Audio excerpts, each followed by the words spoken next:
Kesabaran penduduk Keramat sampai ke kemuncak. Mana tidaknya 3 tahun mereka berhadapan dengan jalan yang rosak teruk di sepanjang AU2 ke AU3. Itu belum kira bebanan akibat kerugian membaiki kenderaan yang sering rosak dan berisiko terbabit kemalangan. Apapun dakwa pengguna, masalah timbul gara-gara pengurusan trafik yang lemah oleh kontraktor yang menjalankan kerja pembinaan di sekitar kawasan itu. Persoalannya, sampai bila? Kepada wartawan Juliana Syarin, mereka berkongsi kekecewaan.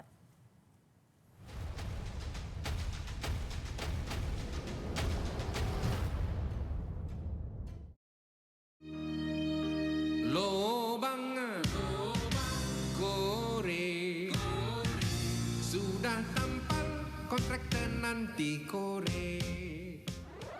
Jalan beralun dan berlubang, kerosakan bukan biasa-biasa seperti yang kelihatan di sepanjang 5 km jalan dari AU2 hinggalah ke AU3 Keramat. Tiada pilihan, jalan utama ini jugalah yang terpaksa dilalui penduduk Keramat setiap hari meskipun ada yang pernah mengalami kerosakan. Ada yang tayar pecah, ada juga lower arm rosak, imbangan dan penjajaran kenderaan terjejas teruk. Contohnya pada tarikh April tahun ini 2019, setelah kenderaan kami telah rosak akibat daripada ketidakstabilan jalan di mana lower arm telah rosak dan kami telah terpaksa membayar RM180 untuk perbaikan. 4 bulan kemudian pada bulan Ogos rosak sekali lagi tapi kali ini melibatkan kedua-dua belah pula lower arm dan charge dikenakan sebanyak RM500. Kerosakan jalan ini didakwa berpunca dari projek pembetongan yang dijalankan Puncak Niaga Holding Berhad sejak 3 tahun lalu. Penduduk mengakui mereka tidak menolak pembangunan demi manfaat bersama. Tetapi yang dipersoalkan sikap kontraktor tidak bertanggungjawab yang sepatutnya menyelenggara jalan mengikut spesifikasi bukannya mengaut untung dan membiarkan bebanan dialami pengguna jalan raya. Bila kita elak lubang tu, kita termasuk lubang lain. Jadi maknanya tak boleh dielak langsung. Jadi nampaknya pihak yang berkenaan tidak mengambil berat tentang hal tu. Masa dia masuk, keadaan kita selesa. Lepas dia masuk, dia korek sana, korek sini, dia tampal ikut sukati dia je. Mungkin tak ikut spesifikasi. Tidak pun pada tahap asal.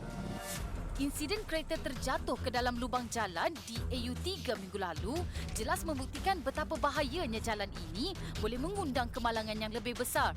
Mujur pemandunya hanya cedera ringan. Tapi takkan nak tunggu sampai dah ada yang terkorban baru nak bertindak. Bahkan antara kemalangan yang dilaporkan menyebabkan kereta bertembung dengan motosikal akibat kecuaian penjaga jalan yang mengangkat bendera hijau di kedua-dua arah. Malah ada insiden membabitkan motosikal penghantar makanan terjunam ke dalam lubang kerana tidak diletakkan lampu sebagai tanda amaran. Tidak cukup itu, lori muatan tanah milik kontraktor sendiri terbalik di jalan ini. Kepingan besi ini diletakkan bagi menutupi lubang yang dikorek untuk tujuan pembinaan. Namun sepatutnya ia diletakkan sementara waktu sahaja untuk tempoh 24 jam, 48 jam ataupun paling lama 72 jam.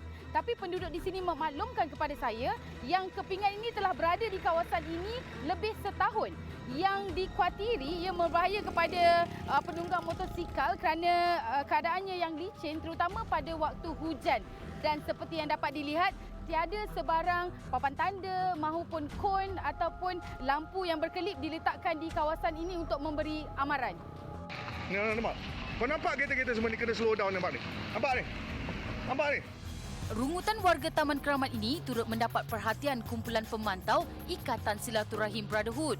Pengasasnya Azlan Sani Zawawi atau Lando Zawawi bersama beberapa ahli turun padang membuat tanda di bahagian jalan yang rosak untuk perhatian pihak kontraktor supaya segera membaikinya. Tapi tak ke seharusnya penduduk sedia maklum jalan ni memang dijalankan projek. Betul. Maksudnya kena bersabarlah. Memang Betul. selagi projek tu tak siap, Betul. tampal macam mana dia pun rosak juga. Macam mana? Itu pada saya ada satu tanggapan yang salah. Kalau sekiranya ada projek di kawasan mana-mana kawasan perumahan terutamanya, maka semua orang akan sedia maklum bahawa kelajuan kena drop kan, kena lebih berhati-hati dan sebagainya. Tetapi tidak boleh sampai jalan itu membahayakan pembayar cukai. Kena ingat tu. Maksudnya kita pembayar cukai masih ada hak untuk melalui laluan yang selamat walaupun di kawasan yang ada projek kerja jalan. Ajaibnya, kurang 24 jam, kerosakan jalan yang ditanda dibaik pulih. Selepas bertahun tidak diendahkan. Apa-apa pun kita ucap terima kasih lah sebab dah angkat punggung lah orang kata. Angkat punggung, terima kasih banyak kepada pihak MPAJ lah. Tetapi kami nak lihat benda ni orang kata berlanjutan. Jangan sampai kita orang turun baru nak buat kerja dan sebagainya. Itu pun ada lagi masalah yang hari ni semalam turap. Hari ni turap dan tadi dah pecah. Dah pecah. Kita boleh pergi ke sana. Turapan tak kualiti. Turapan saya tengok tadi secara mata kasar saya nampak lihat bahawa turapan dia kering, tar dia kering. Mungkin pakai tar sejuk. Brotherhood Cawangan Taman Keramat ditubuhkan bagi memantau situasi semasa dan berharap pihak berkepentingan turun padang. Ikuti penjelasan dan tindakan pihak bertanggungjawab dalam sambungan laporan ini esok. Emailkan aduan anda berserta nombor telefon ke aduanrakyat 3.0 @tv3.com.my. Juliana Syarin, Aduan Rakyat TV3, kami prihatin.